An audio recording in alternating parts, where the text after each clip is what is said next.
of echoes. Once in a fold of the world where the mountains were made of soft velvet and the rivers flowed with the rhythmic pulse of a slow beating heart, there lived a girl named Elara.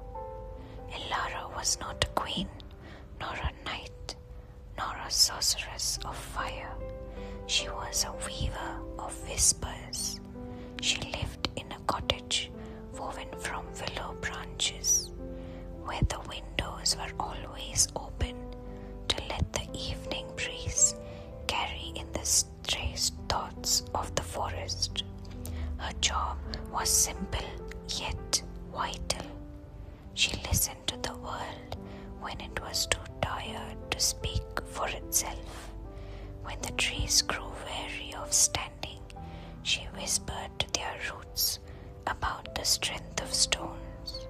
When the birds forgot their songs in the winter chill, she hummed the melody of the coming springs into their nests. One evening, as the sun dipped below the horizon, painting the sky in hues of dusty lavender and soft gold, a strange silence fell over the valley. It wasn't the peaceful silence of sleep, but a heavy, pressing quiet. It felt like the world was holding its breath. Elara stepped onto her porch, her eyes catching the silver glint of the moon. She adjusted her dark headscarf, ensuring only her eyes were visible to the cool night air. Suddenly, a small, shimmering figure appeared at the edge of the garden. It was a sprite of stress, a jittery little creature made of static and tangled grey threads. It was vibrating so fast, it was nearly a blur. "I can't stop," the sprite buzzed, its voice like a swarm of bees. "The kingdom of echoes has forgotten how to be still. Every thought is bouncing, every worry is growing, and no one can find the exit to the dream world." Elara knelt down, her movements slow and deliberate. "Patience, little spark," she murmured, her voice like the sound of the silk ribbon sliding over polished wood. "Show me the way." The journey to the echoing gates. They traveled through the forest of tall shadows. In the forest, the leaves didn't rustle, they sighed. Elara walked with a steady rhythm. One step, breathe. Another step, breathe.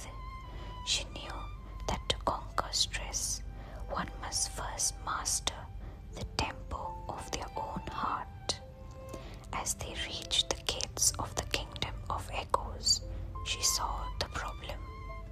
The kingdom was a beautiful city of glass and mirrors, but the residents were trapped in a loop.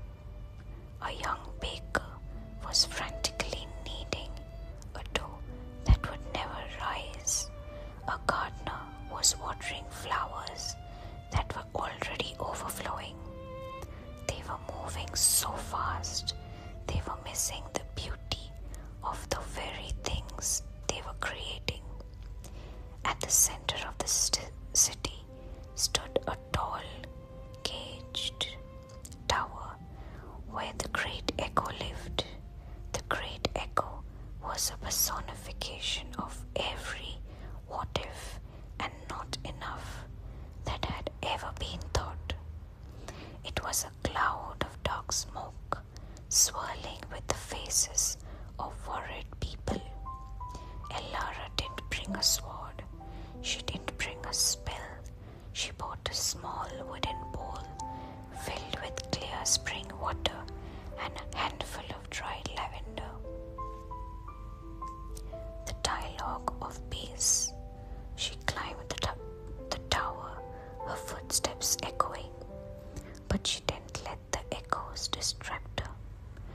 she reached the top, the great echo roared, a sound like 1,000 crashing plates.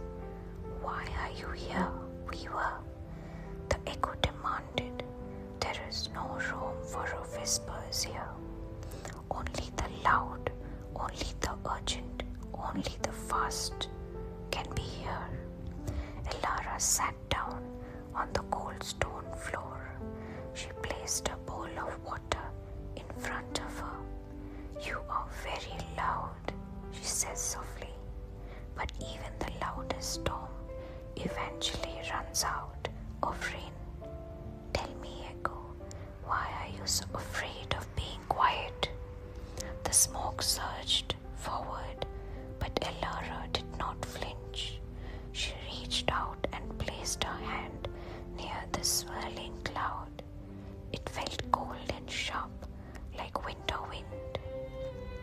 "It is quiet," the echo hissed. "Then people will realize they are tired. And if they are tired, they will stop. And if they stop, the world will end." Elara smiled, though it was hidden behind her mask. Her eyes, however, crinkled with warmth. "The world does not move because of the noise," she said. "The world moves because of the rest, because of the moon. Look at the moon. It does not chase the sun. It waits for its turn. Look at the flowers. They do not force themselves to bloom at midnight. They trust the mornings." She took a piece of fruit, a ripe golden pear, from her satchel. She didn't crush it with anger. She pressed it gently between her palms, letting the juice trickle into a bowl of water. The scent of sweet fruit and lavender filled the room. "I respect this fruit," she whispered. "It grew in silence for months. It didn't rush, and now its essence will help you find your way back to the earth." The great softening as the sun, as the scent reached the great echo, the caged edges of the smoke began to soften. The dark gray turned to a light misty blue. The roar turned into a hum. "I am so heavy," the echo admitted, its voice finally dropping to a whisper. "Then let it go," Elara said. "You don't have to carry the what-ifs anymore. They aren't yours to keep." She began to sing, a song without words, a melody that sounded like the rain hitting the tin roof, or the purr of the cat by fire. It was a song of happiness, not the loud shouting kind of happiness, but the quiet, deep happiness of knowing you are safe. One by one, the people in the city below stopped. The baker let go of the dough and took a long deep breath. The gardener put down the watering can and looked at the moon. The frantic vibration of the world began to slow down until it was nothing more than a gentle rocking motion. The great echo dissolved. It did not disappear. It simply settled. It became the soft morning mist that clings to the grass, a reminder that even the heaviest worries eventually return to the ground to nourish the soil. The return to the willow cottage.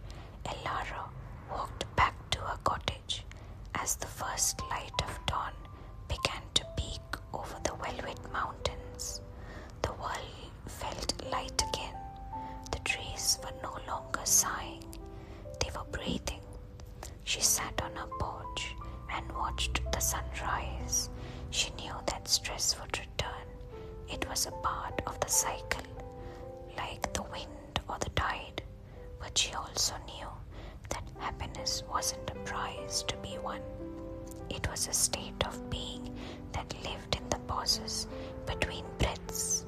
She picked up a small stone from her garden, a rough, unpolished thing and held it in her hand. Don't try to be a diamond, she whispered to the stone. Just be a stone. You are enough exactly as you are. And as she closed her eyes to finally take her own rest, the entire valley seemed to whisper back, enough, enough, enough. A simple fairy tale, the star that forgot to shine. Once upon a time, in a corner of the galaxy that smelled like a toasted marshmallow and the cold starlight, there was a tiny star named Pip. Pip was a very anxious star, while the big stars like Sirius and Vega were busy shining bright and guiding sailors. Pip spent all his time worrying, what if I run out of light? Pip would wonder, what if I blink and someone gets lost? What if the North Star thinks I'm lazy? Because Pip was so busy worrying, he would clench his starlight so tight that he barely glowed at all. He looked like a tiny dim freckle in the sky. One night, the moon drifted by. The moon was old and silver, with craters that looked like dimples when he smiled. Pip, the moon rumbled. Why are you so dim tonight? I'm saving my light, Pip squeaked. I have to be prepared for a big emergency. I'm very stressed about the darkness. The moon chuckled, a sound that vibrated through the vacuum of space. Little Pip looked down at the earth. Do you see that small pond in the middle of the woods? Pip looked down. The pond was perfectly still, like a dark mirror. The pond doesn't ask the sky for light, the moon said. It just waits. And when you shine even a little bit, you give that pond a reason to reflect the beauty of the heavens. You are not just here to solve the darkness, Pip. You are here to be the light in it. Pip let out a long cosmic sigh. He relaxed his poise. He let go all the what ifs. And as he relaxed, something magical happened. Without even trying, Pip began to glow. It wasn't a blinding light, but a soft, warm golden shimmer, like a candle in a window. Down on earth, a tired traveler looked up, saw Pip's gentle light reflected in the pond, and felt a sudden sense of peace. The traveler sat down, closed their eyes, and went to sleep feeling safe. Pip smiled. He realized that his light was strongest when he wasn't trying to force it.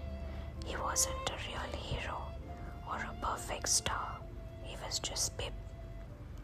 And that was more than enough. Elara woke up, seeing this dream, and smiled. That stress is everywhere, even in the sky. The end.